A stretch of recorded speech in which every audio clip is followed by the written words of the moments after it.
Hello student, आप सभी का आपके अपने YouTube चैनल एमयू स्टडी में स्वागत है। चलिए आज हम लोग properties of adjoint of matrix that means खंडज के गुणधर्म के बारे में स्टडी करेंगे। यहाँ से आपके ऑब्जेक्टिव क्वेश्चन में हर साल एक डायरेक्ट प्रॉपर्टीज ही दिया जाता है, तो यह टॉपिक आपके एग्जाम पॉइंट ऑफ व्यू से काफी इम्पोर्टेंट है। तो चलिए देखते हैं हम लोग properties of adjoint of matrix that means खंडज अवयव के गुणधर्म। यह टॉपिक आपके कंपटीशन एग्जाम और बोर्ड एग्जाम में एक क्वेश्चन हर साल ऑब्जेक्टिव में पूछा जाता है, इसलिए यह टॉपिक काफी इम्पोर्टेंट है। समझेंगे यहाँ पे क्या हुआ है, एडजॉइंट निकालना है यूनिट मैट्रिक्स का। तो यूनिट मैट्रिक्स का एडजॉइंट वही होता है, उसमें किसी भी तरह का कोई परिवर्तन नहीं होता है। क्लियर है?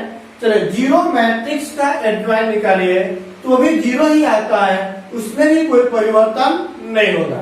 चलिए अब उसके बाद क्या हुआ है कि दिए गए मैट्रिक्स का ट्रांसपोज निकाले, उसके बाद उसका एडजॉइंट निकालिए, या फिर दिए गए मैट्रिक्स का एडजॉइंट निकाले और एडजॉइंट निकालने के बाद ट्रांसपोज निकालिए।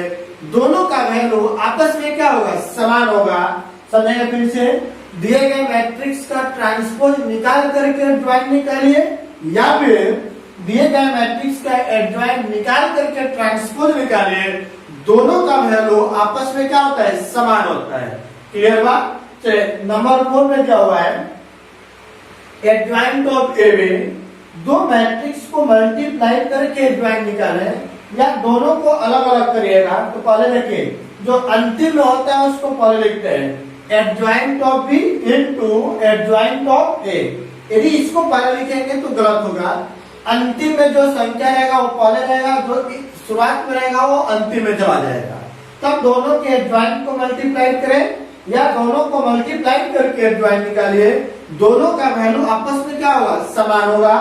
यहाँ पर देखिए सेम प्रोसेस, तीन संख्या दिया हुआ है, यदि इन तीनों को गुणा करके तब एडजॉइंट निकालें, या फिर अंतिम में सी है adjoint of C adjoint of B into adjoint of क्या आएगा, ए। तीनों को मल्टीप्लाई करेगा तो सबका वैल्यू आपस में क्या होगा, समान होगा। तो डाउट इसमें नहीं। चलिए देखते हैं, यह जो आपका टॉपिक दिया हुआ है तीनों के तीनों काफी इंपोर्टेंट है। समझेंगे, एडजॉइंट ऑफ ए इनटू में क्या होते हैं, ए इनटू एडजॉइंट ऑफ ए करें, या एडजॉइंट ऑफ ए इनटू ए करिए। इसका वैल्यू यूनिट मैट्रिक्स में दिए गए मैट्रिक्स का डिटरमिनेंट से गुणा कर दिया जाए तो इन तीनों का वैल्यू आपस में क्या होता है, समान होता है। देखें, ए इनटू एडजॉइंट ऑफ ए बराबर होगा determinant of A into I, या एडजॉइंट ऑफ ए इनटू ए। ये तीनों आपस में क्या होंगे, समान होंगे। क्लियर हुआ? चलिए अगला नंबर दिया हुआ है कि आपकी दिए गए मैट्रिक्स में कोई नंबर से मल्टीप्लाई करिए, उसके बाद एडजॉइंट निकालें, या आप दिए गए नंबर को यदि बाहर निकालेंगे तो इसके पावर में n आता है, इनटू एडजॉइंट ऑफ क्या लिखेंगे, a। देखिए जैसे ही a को बाहर निकालेंगे तो इसके पावर में n लगता है, और n क्या होता है, दिए गए मैट्रिक्स का ऑर्डर। क्या होता है, दिए गए मैट्रिक्स का ऑर्डर। पूरा इसमें किसी को नहीं। चलिए अब यहाँ पे देखिए, डिटरमिनेंट ऑफ एडजॉइंट ऑफ ए निकालिए तो उसका वैल्यू जो होता है डिटरमिनेंट ऑफ के पावर n माइनस 1, जहाँ n क्या होता है, ऑर्डर ऑफ मैट्रिक्स। या टॉपिक और यह आपके बोर्ड एग्जाम में 3-3, 4-4 बार ऑब्जेक्टिव में पूछा जा चुका है। क्लियर है?